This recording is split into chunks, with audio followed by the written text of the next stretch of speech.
tell us the circumstances of where he starts.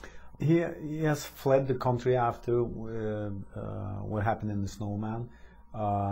He's traumatized, and also his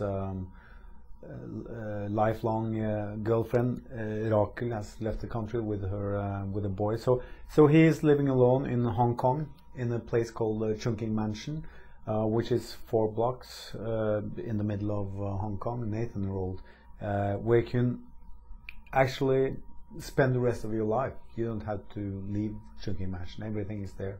You can eat there, you can sleep there, you can pray there, you can train there, you can have your shoes repaired, you know. So he is living there. He has he's smoking a bit of opium, and he's living in a really small room, just a mattress and air condition.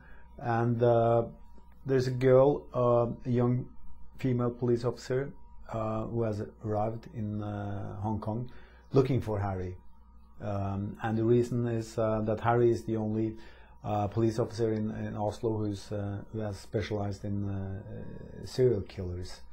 And 2 young girls have been found killed in Oslo. They are not sure how they've been killed, but they both had 24 wounds in their mouth, and the direct cause of death is drowning. They have drowned in their own blood.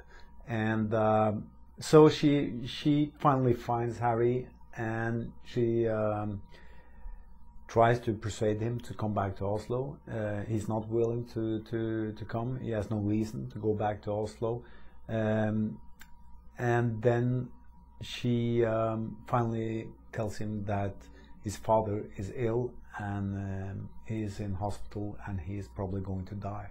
So eventually he returns to Oslo to his father, which is an important part of the novel, the relationship between Harry and his dying father, and to this case of 2 murders. Everybody who's been killed has had, there's one sort of nexus point where they all met, which is...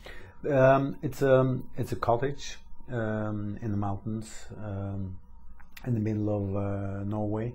Almost like a hostel?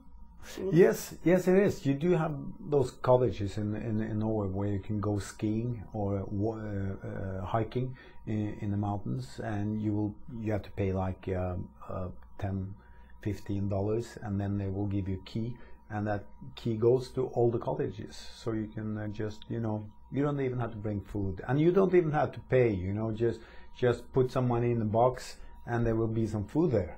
So so it's really you know, great for people who like to go hiking. So it's in one of those cottages, and all the people. Nothing special happened that night that they were gathered at this cottage, but or nobody can, you know, tell the police what happened that night. But they get killed one by one, so it's up to Harry to find out what happened. How did you ever plot this one out? Because there are, I mean, you're used to, there's always a twist in a mystery. But this is like a Gordian knot of twists and turns, and I never saw the next one coming. I was blindsided every single time. I do spend a lot of time working with the plot. I usually first write this really short synopsis with a basic idea for the novel.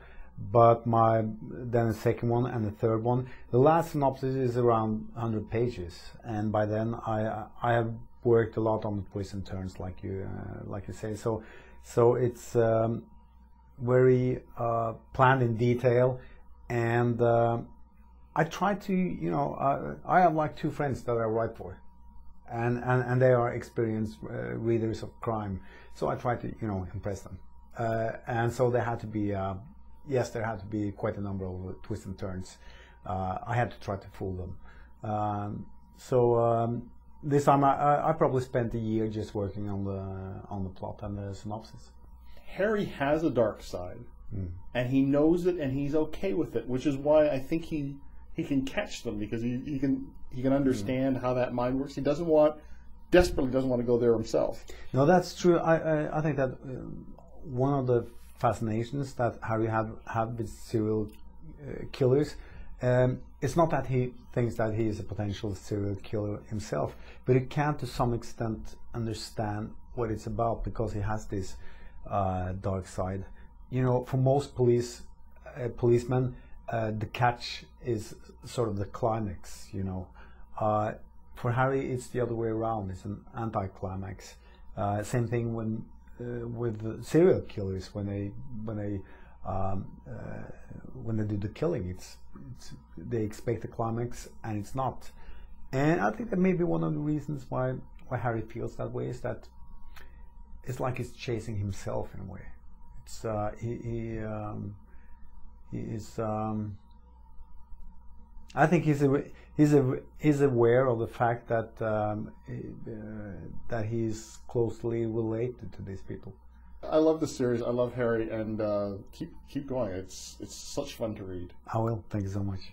The book is The Leopard. I've been speaking with author Jo Nesbø, and also known as Jo Nesbø if you're looking him up, because that's how it's spelled.